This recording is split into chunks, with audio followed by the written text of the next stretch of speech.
सांगली जिल्ह्यातील खानापूर, आटपाडी आणि विसापूर सर्कल या मतदारसंघात महाविकास आघाडीचे व राष्ट्रवादी काँग्रेस पक्ष शरदचंद्रजी पवार गटाचे उमेदवार ॲडव्होकेट श्री वैभव सदाशिवराव भाऊ पाटील यांच्या प्रचारार्थ खासदार सुप्रियाताई सुळे यांची जाहीर सभा आटपाडी येथे रविवारी दिनांक 17 नोव्हेंबर 2024 रोजी सकाळी ठीक 9 वाजता बचत धाम मैदानावर आटपाडी येथे ही जाहीर सभा आयोजित करण्यात आली। यावेळी अनेक दिग्गज नेते मंडळी या सभेच्या व्यासपीठावर उपस्थित राहणार आहेत।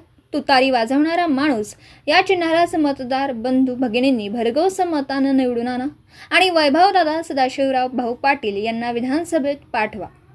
या संदर्भात खासदार सुप्रियाताई सुळे व मतदारसंघातील तमाम जनतेला माता भगिनींना मार्गदर्शन करणार आहेत। आटपाडी येथे ही सभा लक्षवेधी ठरणार असल्याने आता केवळ 2च दिवस उरल्यात प्रचारार्थ व पदयात्रेला। त्यामुळे महाविकास आघाडीचा अधिकृत उमेदवार श्री वैभवदादा सदाशिवराव भाऊ पाटील यांनी खानापूर, आटपाडी आणि विसापूर सर्कलमध्ये व विटा शहरात प्रचाराचा धुमधडाका लावला।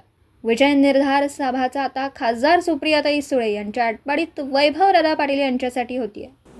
दिवसभरातील घडामोडींचा आढावा घेण्यासाठी पाहत रहा N24 मराठी न्यूज चॅनल।